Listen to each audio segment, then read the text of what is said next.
It's recording. Do I start now? Oh. The Rockets Red Glare by Justin O'Neill. Prologue, The Road to 1812. Have you ever heard of the War of 1812? Probably not. It's a forgotten war, a minor conflict, no more than a blip in history. But to those who lived through it, the War of 1812 was anything but minor. It was brutal. It was bloody. And if the United States had lost, America might not even exist today. 30 years after the U.S. gained independence from Great Britain, tensions between the two countries remained high.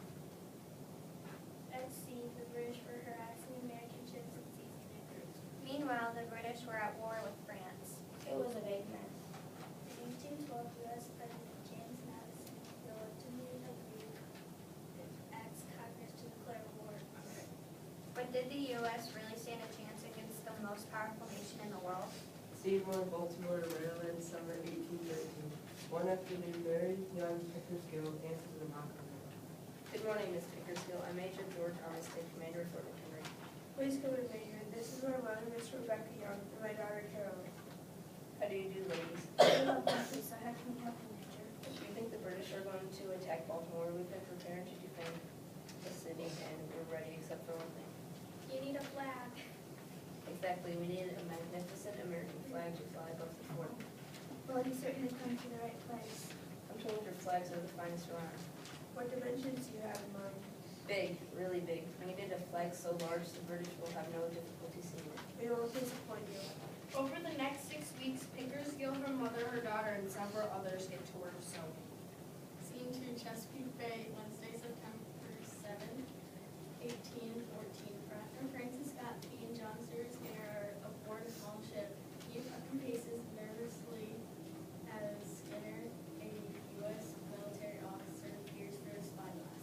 The hot sun shimmers on the waves as the boat glides to the bend. Any sign of the British fleet? The answer is still no. Mr. Keys, no signs since you last found Monsieur. We've been on this boat for 2 days. You're not very patient, are you? He sits down. A minute later, Key abruptly stands. You're quite sure the British won't fire on us? We're displaying the truce flag. Yes, but who knows what wickedness the British are capable of. They set fire to the Capitol, the Library of Congress, and the President's house. We're just, even amid the savagery of war, soldiers must abide by certain rules. I know, it's just that I'm worried about old beans. We must rescue him soon, or our fears may be lost forever. What we must do is keep our wits about us. So you think there's a chance the British will let Dr. Beans go? Well, no, not really. Not really. With luck, we'll find the British and rescue Mr. Beans. Is that what you want to hear? What I want is to find him. He never should have been taken prisoner in the first place. Listen, I know President Madison wanted you on this mission. I know Dr. Beans is your friend, but I didn't need you to come. I negotiated the release of prisoners of war many times. But what experience do you have? None. You will only get in my way. I will not get in your way. Look. The Tonnant, the British ship, where Beans is being held prisoner, prepared to pull along the Tonnant.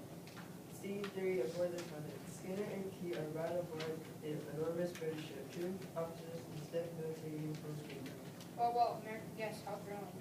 To what do we owe this pleasure? The President sent us to negotiate the release of your captain, Dr. Beans. I see. Skinner and Key look around at the great warship. It is above the deck to read sailors and soldiers busily load cannons, consult maps, and adjust sails. Something's up. I'm afraid you've come in an unfortunate time. We are preparing for an attack on. Attack? What attack? Let's discuss this like gentlemen, shall we? Steve 4 Admiral Cochrane's cabin on the Tonnant. The Americans and the British dine together in Admiral Cochrane's elegant cabin. The men eye each other suspiciously over meat stew and crusty bread. It seems things are quite busy aboard the Tonnant today. We are getting ready for work.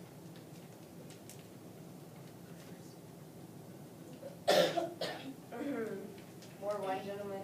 Now let's get to the reason why you're here. Yes, why should we release Dr. Beans? He attacked Britich soldiers. Attacked? Hardly. Those soldiers barged into his house. I Hope to see you soon. This whole thing is just a misunderstanding. I know Dr. Beans well. He's an old man, beloved in his community, and a good doctor. Does such a man deserve to languish in prison? How dare you? Did you know he cared for injured British troops when they passed through his town? Those troops have written letters of support for him. Ross and Cochran looked over the letters. It seems Dr. Beans acted charitably towards our men. Well, General, we must have room to go now. I'm ready for Boston.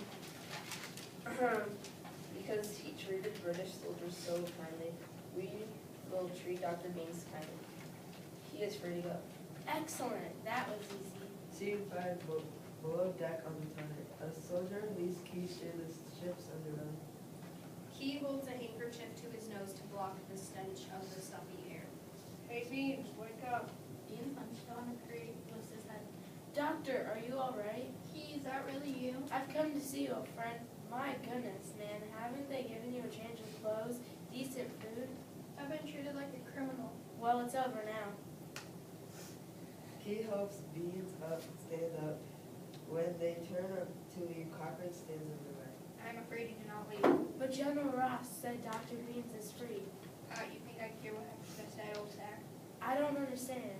We can't let you go. You know too much. Know too much about what? Don't play dumb in the attack. We can't let you bring word of our plans to the Americans. You'll just have to wait until after we destroy Baltimore. Destroy Baltimore. What? Don't worry, you'll have an excellent view. Scene 6, 6 days later on the American ship. It's the morning of September 13th that the British have let Key, Skinner, and Beans return to their small ship, but they are surrounded by mighty British warships that will destroy them if they try to go anywhere. Look, Cochran has sailed his attack force toward the fort. I count 10 more ships and a rocket vessel. Suddenly they hear the deafening explosion. Then another. And another. They watch in stunned silence as the British ships launch rockets and beam bombs over Fort McHenry. Each rocket sails through the sky in a giant arc and then explodes, sending flesh-piercing fragments hurtling in all directions. They destroy the fort, then there will be nothing stopping them from destroying Baltimore. Let's hope the women and children get out.